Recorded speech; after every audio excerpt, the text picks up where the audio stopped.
The first topic I want to talk to you about is Restoration Games hiding one of their big releases and just throwing it out there right around Black Friday, Black Friday and Cyber Monday. And to me, it just caught the board game world on fire. And then what I'm talking about, of course, is the Little Red Riding Hood versus Beowulf set. Steve, Red Riding Hood, Wolf, blah, blah, blah. Yeah. Nice. Yeah. It's a great pun.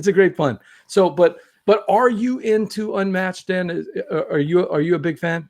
So this is kind of there's a humorous side of this. Yes, I love Unmatched. I don't play it all that much because I never win.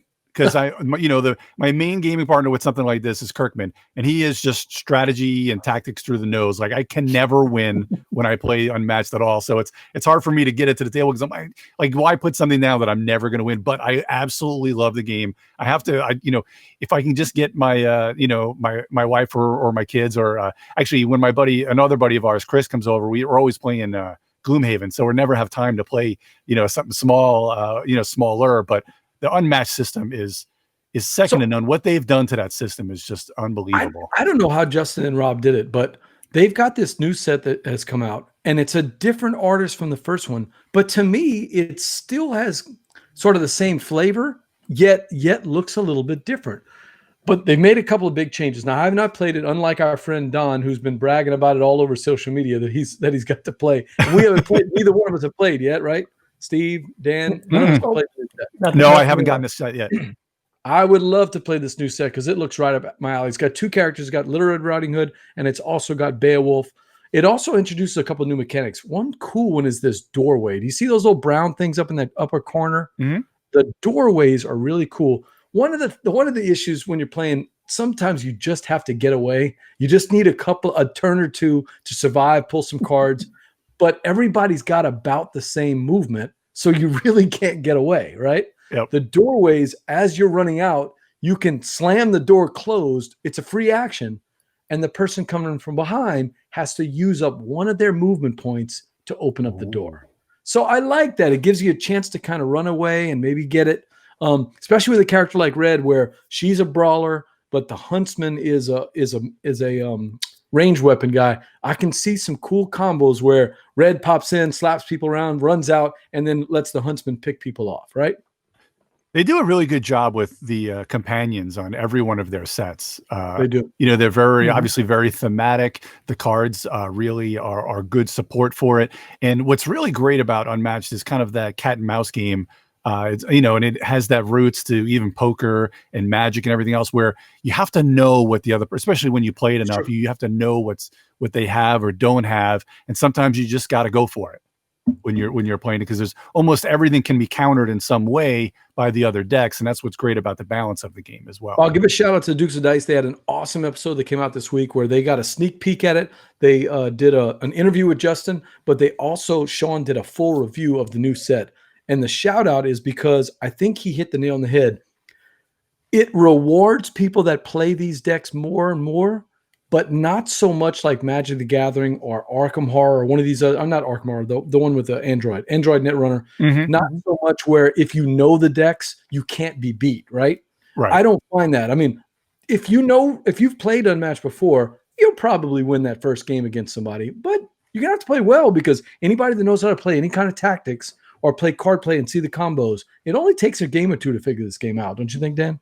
Oh, yeah. Yeah, I mean, and that's the thing, like you said, once you've played a time or two and kind of like the first time you play against somebody who has played, you won't realize that there's actually the counters for things. And that's why when know it's coming, you can kind of see, and I'm pretty sure, correct me if I'm wrong, I'm pretty sure that you cannot hide how many cards you have in your hand. So, knowing that they have, and sometimes somebody can get caught without a card in their hand. So, depending on how defensive or how much you get. And there are characters that they kind of feast. I think it's Medusa that actually feasts off of making people discard cards, or really kind of cashes in when they don't have a hand. Robin Hood likes doing that too. Robin Hood loves making people discard cards, And then when you can play that one card that's easy to counter, but if you can't counter it, it's huge. I think there's usually like a 5 or 6 damage card where if you can't counter it, even though it's easy, So that's where kind of the repeated play lets you know, oh, this is an easy one to counter, or this isn't an easy one to counter. So that's just, an experience is good, but like you said, you're never going to be completely outmatched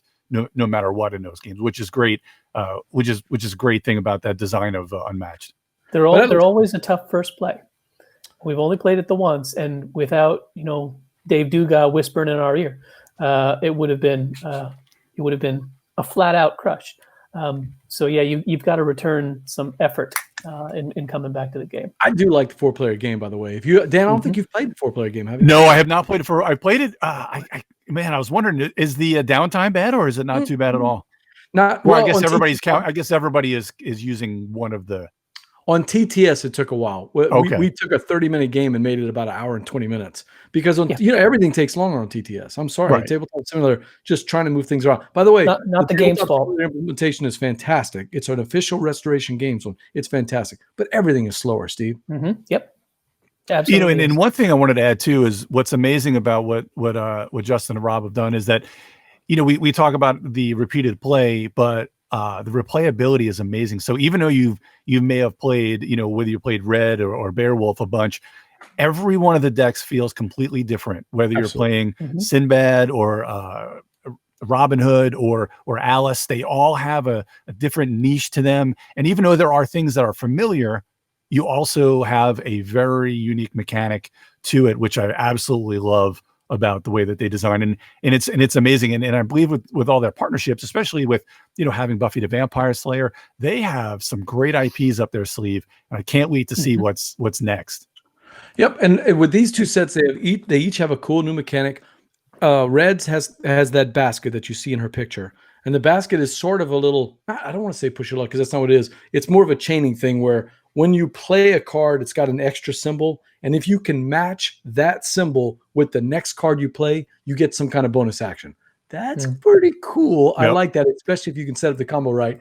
And, Beowulf is not as interesting to me, but a lot of people are going to like it. Beowulf is all about rage. He's got these 3 or 4 rage tokens. And as he generates rage, either by getting hit or using cards or even having his sidekick accidentally slap him in the face, gets mad, takes a point of damage, and all of a sudden he gets this rage.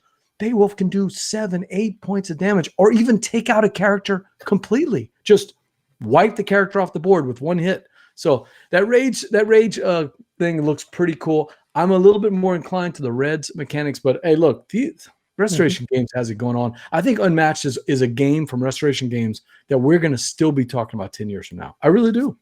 Well, just wait till Dark Tower comes out, though. Oh yeah, I played it. That's a long game, though. I want to see how it is. Yeah. I want to see how it is now. Now that they've done that. So that is from Restoration Games. That's just the news. We haven't played it, but that's just the news that came out